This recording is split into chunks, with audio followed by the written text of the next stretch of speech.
श्री शिवाय नमस्तुभ्यं भक्तजनों। इस वीडियो में हम सुनेंगे श्रावण मास महात्म कथा का 15वां अध्याय। 15वां अध्याय में सुपौदन षष्ठी व्रत तथा अर्क विवाह विधि का वर्णन है। भक्तजनों, आप लोग इस कथा को ध्यान और भक्ति पूर्वक सुने ताकि इस कथा श्रवण का पुण्य फल आपको प्राप्त हो और भगवान शिव की कृपा मिले। तो आइए सुनते हैं। सनत कुमार बोले, हे देवेश, मैंने नागों का यह आश्चर्यजनक पंचमी व्रत सुन लिया।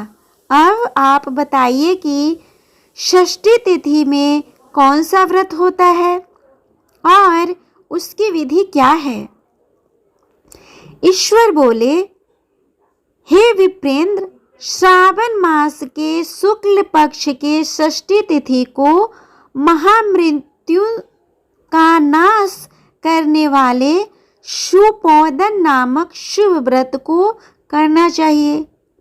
शिवालय में अथवा घर में ही प्रयत्न पूर्वक शिव का पूजन करके सुपौदन का नैवेद्य उन्हें विधि पूर्वक अर्पण करना चाहिए। इस व्रत के साधन में आम्र का लवण मिलाकर शाक और अनेक पदार्थों के नैवेद्य अर्पित करें। साथ ही ब्राह्मण को वायन प्रदान करें। जो इस विधि से व्रत करता है उसे अनंत पुण्य मिलता है। इस प्रकरण में लोग एक प्राचीन कहानी सुनाते हैं जो इस प्रकार से है। प्राचीन समय में रोहित नाम का एक राजा था। काफी समय बीतने के बाद भी उसे पुत्र रत्न की प्राप्ति हुई। तब पुत्र की अभिलाषा में उस राजा ने अत्यंत कठोर तप किया। ब्रह्मा जी ने राजा से कहा, तुम्हारे प्रारब्ध में पुत्र नहीं है। तब भी पुत्र की लालसा में वह राजा अपनी तपस्या से जरा भी विचलित नहीं हुआ। इसके बाद राजा तपस्या करते करते संकटग्रस्त हो गए। तब ब्रह्मा जी पुनः प्रकट हुए और कहने लगे, मैंने आपको पुत्र का वर तो दिया है, लेकिन आपका यह पुत्र अल्पायु होगा। तब राजा तथा उसकी पत्नी ने विचार किया कि इससे रानी का बांझपन तो दूर हो जाएगा, संतानहीनता की निंदा नहीं होगी। कुछ समय बीत जाने के बाद ब्रह्मा जी के वरदान से उन्हें पुत्र प्राप्ति हुई। राजा ने विधि पूर्वक उनके जात कर्म आदि सभी संस्कार किए। दक्षिणा नाम वाली उस रानी व राजा ने अपने पुत्र का नाम शिवदत्त रखा। उचित समय आने पर भयभीत चित्त वाले राजा ने पुत्र का यज्ञोपवीत संस्कार किया, किंतु राजा ने उसकी मृत्यु के भय से उसका विवाह नहीं किया।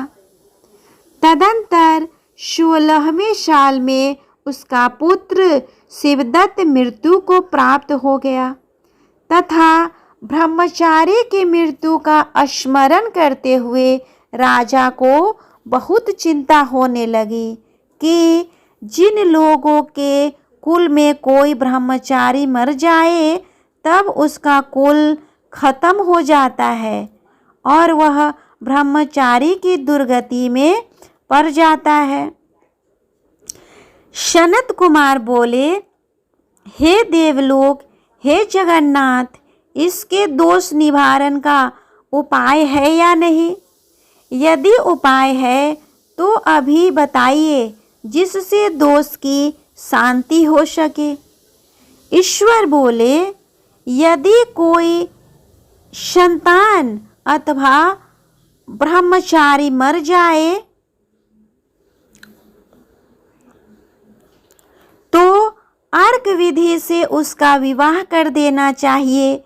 इसके बाद उन दोनों ब्रह्मचारी तथा आक को परस्पर संयुक्त कर देना चाहिए। अब अर्क विवाह की विधि कहते हैं, मृतक का गोत्र, नाम आदि लेकर देश काल का उच्चारण करके कर्ता कहे कि मैं मृत ब्रह्मचारी के दोष निवारण हेतु वैसर्गिक व्रत करता हूँ।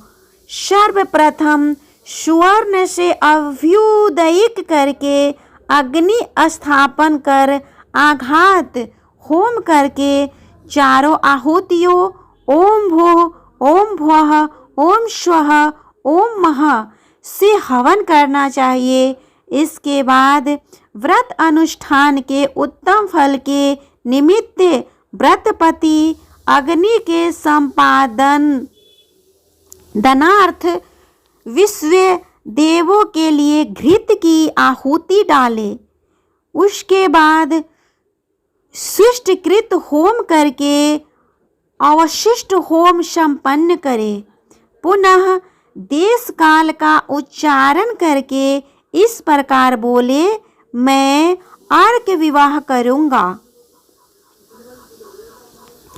उसके बाद सुवर्ण से अभ्युदयिक कृत करके अर्क शाखा तथा मृतक की देह को तेल तथा हल्दी से लिप्त करके पीले सूत से वेष्टित करे और पीले रंग के 2 वस्त्रों से उन्हें ढक दे। इसके बाद अग्नि स्थापन करे और विवाह विधि के प्रयुक्त योजक नामक अग्नि के आधार होम करे। वह अग्नि के लिए आज्य होम करे। उसके बाद चारों व्याहृतियों से ओम भूः ओम भुवः ओम स्वः ओम महः बृहस्पति तथा कामदेव के लिए आहुति प्रदान करे। पुनः घृत से सुष्टकृत होम करके संपूर्ण हवन कर्म समाप्त करे। उसके बाद आँख की डाली तथा मृतक के शव को विधि पूर्वक जला दे। मृतक अथवा म्रियमान के निमित्त 6 वर्ष तक इस व्रत का अनुष्ठान करना चाहिए। इस अवसर पर 30 ब्रह्मचारियों को नवीन कौपीन वस्त्र प्रदान करना चाहिए और हस्त प्रमाण अथवा कान की लंबाई वाले दंड तथा कृष्ण मृग चर्म भी प्रदान करने चाहिए। उन्हें चरण पादुका, छत्रमाला, गोपी चंदन, प्रवाल मणि की माला तथा अनेक आभूषण समर्पित करने चाहिए। इस विधान से व्रत करने पर कोई भी विघ्न नहीं होता है। ईश्वर बोले, ब्राह्मणों से यह सुनकर राजा ने मन में विचार किया कि यह अर्क विवाह तो मुझे गौण प्रतीत होता है। मुझे नहीं, क्योंकि कोई भी व्यक्ति मरे हुए को अपनी कन्या नहीं देता है। मैं राजा हूँ, अतः मैं उस व्यक्ति को अनेक रत्न तथा धन दूंगा जो कोई भी इसकी वधू के रूप में अपनी कन्या प्रदान करेगा। उस नगर में एक ब्राह्मण तथा उस समय वह किसी दूसरे नगर में गया हुआ था। उसकी एक सुंदर पुत्री थी जिसकी माता की मृत्यु पहले ही हो चुकी थी। ब्राह्मण की दूसरी भी पत्नी थी जो ब्राह्मण के पुत्री के प्रति बुरे विचार रखती थी तथा दुष्ट मन वाली थी। कन्या 10 वर्ष की तथा दीन थी और अपनी सौतेली माता के अधीन थी। अतः सौतेली माता ने द्वेष तथा अत्यधिक धन के लालच में 1,00,000 मुद्रा लेकर उस कन्या को मृतक राजकुमार के लिए दिया।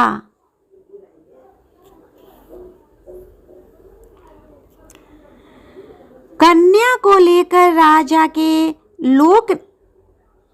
लोग नदी के तट पर शमशान भूमि में राजकुमार के पास ले गए और शव के पास उसका विवाह कर दिया।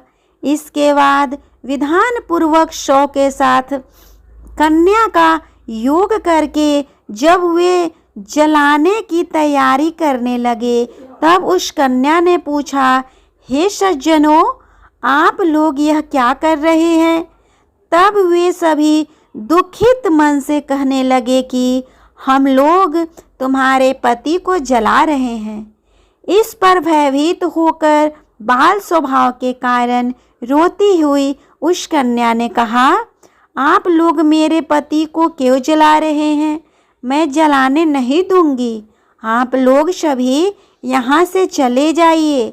मैं अकेली ही यहाँ बैठी रहूँगी और जब ये उठेंगे तब मैं अपने पति देव के साथ चली जाऊंगी।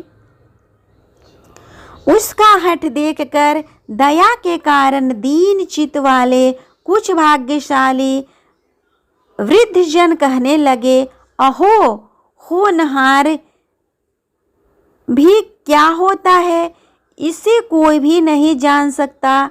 दीनों की रक्षा करने वाले तथा कृपालु भगवान न जाने क्या करेंगे। सौत की पुत्री का भाव रखने के कारण सौतेले माता ने इस कन्या को बेचा है। अतः संभव है कि भगवान इसके रक्षक हो जाएं। अतः हम लोग इस कन्या को व इस शव को नहीं जला सकते। इसीलिए सभी को अच्छा लगे तो हम लोगों को यहाँ से चले जाना चाहिए। परस्पर ऐसा निश्चय करके वे सब अपने नगर को चले गए। बाल स्वभाव के कारण यह सब क्या है उसे ना जानती हुई भय से व्याकुल वह कन्या एकमात्र शिव तथा पार्वती का स्मरण करती रही। उस कन्या के स्मरण करने से सब कुछ जानने वाले तथा दया से पूर्ण हृदय वाले शिव पार्वती शीघ्र ही वहां आ गए। नंदी पर विराजमान उन तेज निधान शिव पार्वती को देखकर उन देवों को न जानते हुए भी उस कन्या ने पृथ्वी पर दंड की भांति पड़कर प्रणाम किया। तब उसे आश्वासन प्राप्त हुई कि पति से तुम्हारे मिलने का समय अब आ गया है। तब कन्या ने कहा कि मेरे पति अब जीवित नहीं होंगे। उसके बाल भाव से प्रसन्न तथा दया से परिपूर्ण शिव पार्वती ने कहा कि तुम्हारी माता ने सुपोदन नामक व्रत किया था। उस व्रत का फल संकल्प करके तुम अपने पति को प्रदान करो। तुम कहो कि मेरी माता के द्वारा जो सुपोदन नामक व्रत किया गया है उसके प्रभाव से मेरे पति जीवित हो जाएं। तब कन्या ने वैसा ही किया और उसके परिणाम स्वरूप शिवदत्त जीवित उठ खड़ा हो गया। उस कन्या को व्रत का उपदेश देकर शिव तथा पार्वती अंतर्ध्यान हो गए और शिवदत्त ने उस कन्या से पूछा, तुम कौन हो और मैं यहाँ कैसे आ गया हूँ? तब उस कन्या ने उसे वृतांत सुनाया और रात हो गई। प्रातः होने पर नदी के तट पर गए लोगों ने राजा को वापिस आकर कहा, हे राजन, आपका पुत्र व पुत्रवधू नदी के तट पर स्थित है। विश्वस्त लोगों से यह बात सुनकर राजा बहुत खुश हुआ। वह हर्ष भेरी बजवाते हुए नदी के तट पर गया। सभी लोग प्रसन्न होकर राजा की प्रशंसा करने लगे। वह बोले, हे राजन, मृत्यु के घर गया हुआ आपका पुत्र पुनः लौट आया है। इस पर राजा पुत्र वधू की प्रशंसा करने लगे और बोले कि लोग मेरी प्रशंसा क्यों कर रहे हैं? प्रशंसा के योग्य तो वह वधू है। मैं तो भाग्यहीन तथा अधम्य हूँ। धन और सौभाग्यशालिनी हो यह पुत्र वधू है, क्योंकि इसी के पुण्य प्रभाव से मेरा पुत्र जीवित हुआ है। इस प्रकार अपनी पुत्र वधू की प्रशंसा करके राजा ने दान तथा सम्मान के साथ श्रेष्ठ ब्राह्मणों का पूजन किया और ग्राम से बाहर ले जाए गए मृत व्यक्ति के पुनः ग्राम में प्रवेश कराने से संबंधित शांति तथा विधि को ब्राह्मणों के निर्देश पर विधि पूर्वक संपन्न किया। हे वत्स, इस प्रकार मैंने आपसे यह सुपौत्र नामक व्रत कहा। इसे 5 वर्ष तक करने के अनंतर उद्यापन करना चाहिए। पार्वती तथा शिव की प्रतिमा का प्रतिपादन पूजन करना चाहिए और प्रातःकाल आम के पल्लवों के साथ चरु का होम करना चाहिए। साथ ही नैवेद्य तथा वायन अर्पित करना चाहिए। मनुष्य यदि व्रत की बताई गई इस विधि के अनुसार आचरण करे तो वह दीर्घजीवी पुत्र प्राप्त करके मृत्यु के बाद शिवलोक जाता है। इस तरह श्री स्कंद पुराण के अंतर्गत ईश्वर सनत कुमार संवाद में श्रावण मास महात्म्य में सुपौदन षष्ठी व्रत नामक 15वां अध्याय पूर्ण हुआ। भक्तजनों, उम्मीद करती हूँ आप लोगों को यह व्रत कथा और श्रावण महात्म्य का कथा पसंद आया होगा। अगर अच्छा लगे तो प्लीज़ मेरे वीडियो को लाइक और शेयर करें। साथ ही मेरे चैनल को भी सब्सक्राइब कर ले, ताकि जब भी मैं इस तरह का वीडियो अपलोड करूं उसका नोटिफिकेशन सबसे पहले आपको मिले और आप इसका लाभ उठा पाए। इसके साथ ही भक्तजनों, मैं इस श्रावण मास के शुभ अवसर पर मेरे चैनल पर शिव महापुराण का कथा भी सुनाया जाता है, जो हर रोज एक सीरीज में आता है। यदि आप चाहें तो उसका भी इस श्रावण माह के शुभ अवसर पर लाभ उठा सकते हैं और भगवान शिव की विशेष कृपा प्राप्त कर सकते हैं। इसके साथ ही श्रावण माह में किए जाने वाले विभिन्न व्रतों और विभिन्न उपायों का भी वीडियो मेरे चैनल पर अपलोडेड है। आप उसका भी लाभ उठा सकते हैं। तब तक भगवान शिव आप सभी पे अपनी कृपा बनाए रखें। श्री शिवाय नमस्तुभ्यं भक्तजनों।